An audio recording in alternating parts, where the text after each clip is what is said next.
বাবা জামা মোবারকটা উঠাইয়া দেখায় দেন বাবা। সেদিন আপনার বাড়িতে গিয়েছিলাম, আপনার হাইয়া বদলের বাড়ি আমার পিঠে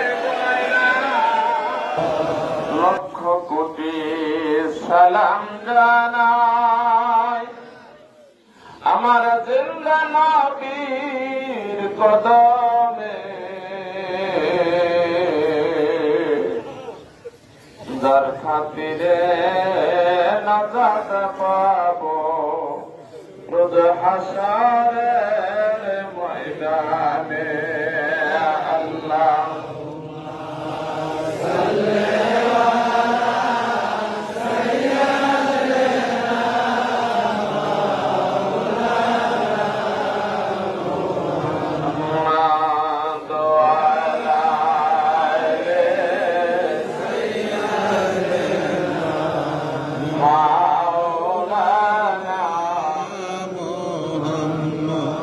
প্রেম গুনে জয়লা মরে ওহে রব্বানা,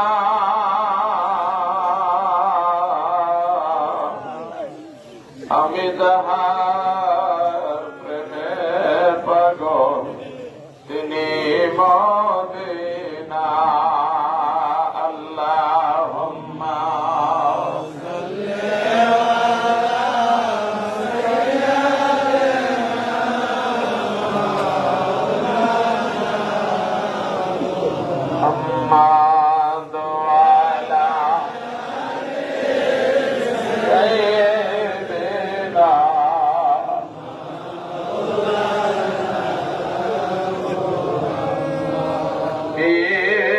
শ্রেষ্ঠ এনায়েত পরে দোসরে ভাজি দাঁড়ায় বিশ্বব্যাপী নবজাগরণ কেবল তার প্রেরণা। আল্লাহ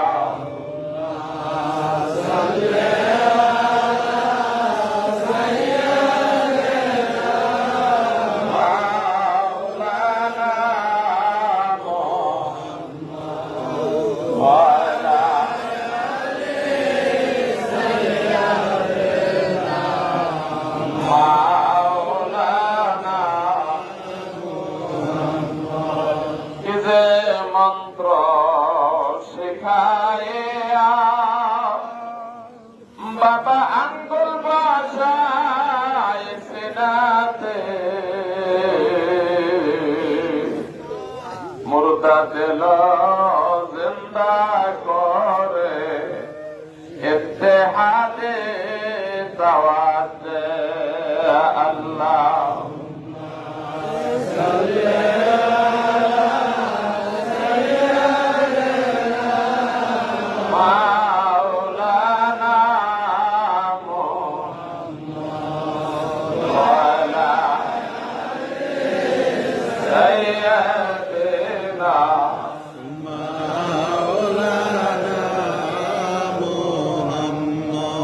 মায়ের জানে ছেলের দর, মুর্শিদ জানে মুরিদার। মায়ের জানে ছেলের ব্যথা, মুর্শিদ জানে মুরিদার।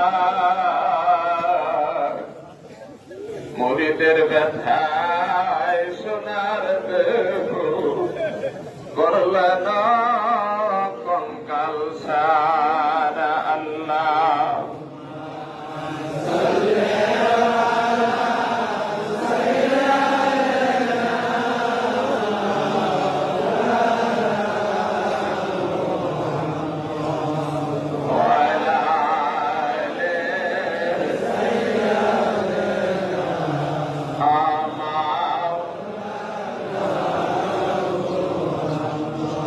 যে করিবে বাবা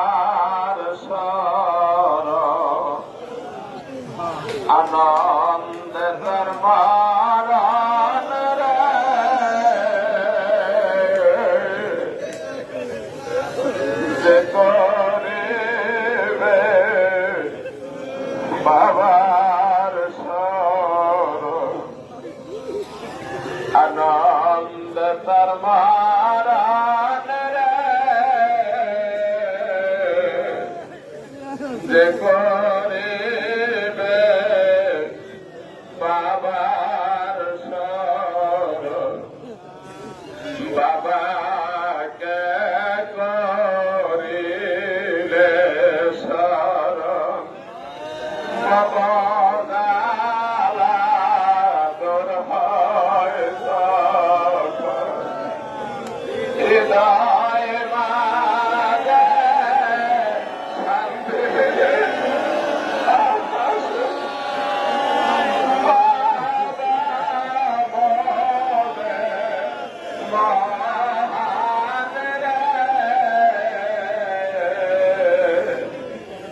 যে করিবে বাবার শরণ আল্লাহুম্মা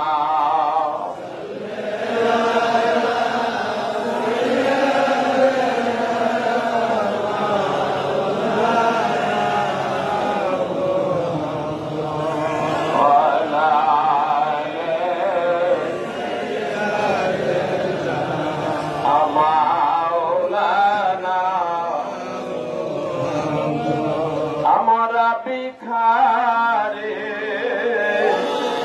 পেতেছি জমি তাই তোমার কদম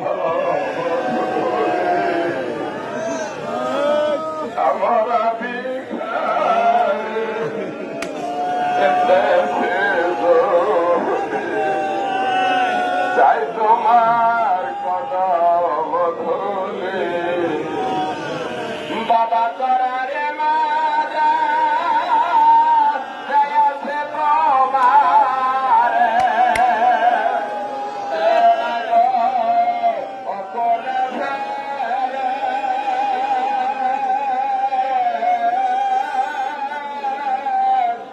আমরা ভিখারি পেতেছি জমি তাই তোমার কদম ধরি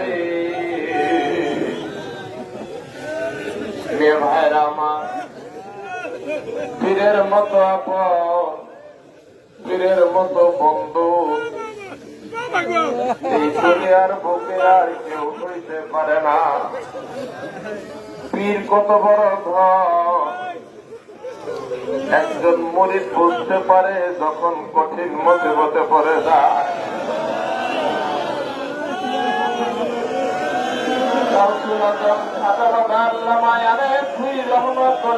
বলেছে বাবা তোমার পীর দুনিয়ার সমস্ত জ্বালা যন্ত্রণা সহ্য করতে পারে, কিন্তু একটা মুরিদ যখন চোখের পানি ছেড়ে দিয়ে বাবা বাবা বলে থাকে,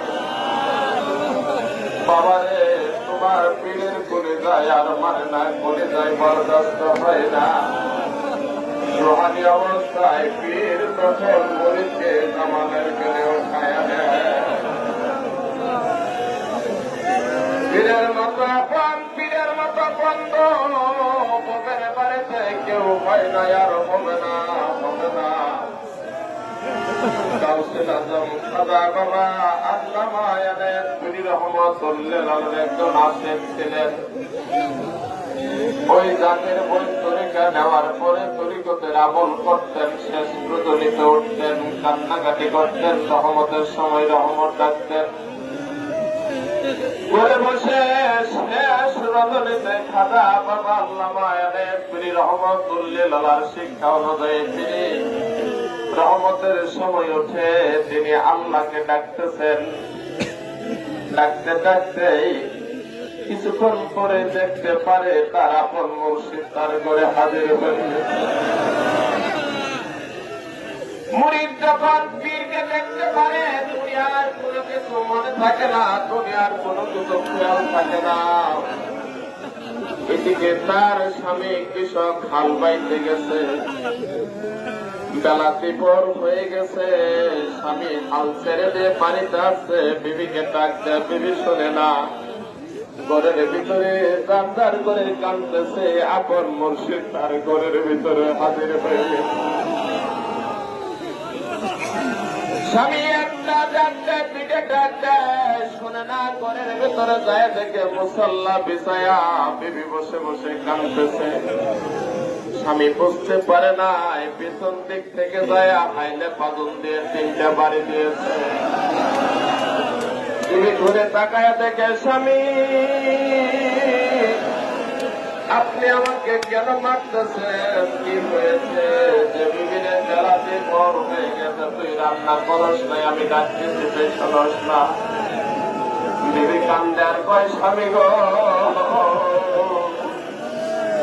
আপনি মনে কষ্ট নেবেন না, আমার বীর খাবারের ঘুরে আমার করে আছে। স্বামী আপনি মনে কষ্ট নেবেন না, হাত পা দরদর করে আসেন। স্বামী গো আমি আপনার জন্য রান্না করে দেই, আপনি মনে কষ্ট নেবেন না। স্বামী হাত পা ধুইতে গেছে, বিবি রান্না করতেছে।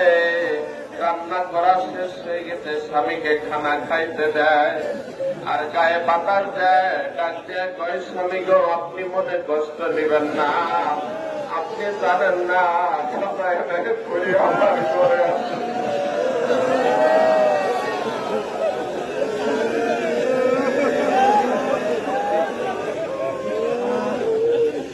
এবার আমার পীর মুরিদের সঙ্গে মিশে থাকে রে বাবা। কয়েকদিন পরে বিবি কিছু নজরানা দিয়া স্বামীকে বললেন স্বামী গো আপনি অনেকদিন হয়ে যায় এনায়তপুর যান না, আপনি এনায়তপুর যান, কিছু নজরানা আছে, নজরানা গুলো খাজা বাবা এনায়তপুরীর কদমে পৌঁছাইতে আসেন। স্বামী নজরানা গুলো নিয়ে এনায়তপুর দরবার শরীফে যায়। এনায়তপুর দরবার শরীফে যাইয়া খাজা বাবা শেওড়া তলায় টুল মোবারকে বসে আছে। যাকে বাইরা দেখা করতেছে খাজা বাবা এনায়তপুরী রহমতুল্লাহর সঙ্গে। বাবা ওই জাকের ভাই যখন দেখা করতে গেছে খাজা বাবার কাছে নজরানা দিছে, নজরানা নেয় না। একবার 2বার 3বার যখন নজরানা দিছে খাজা বাবাকে বললেন বাবা আমার বিবি আপনাকে নজরানা দিয়েছেন, আমার পিঠে কোলায় না কোলায় না। ওই জাকের ভাই কদমে পড়ে যায় কান্দে, বাবা গো আমি অপরাধ করেছি বুঝতে পারি না,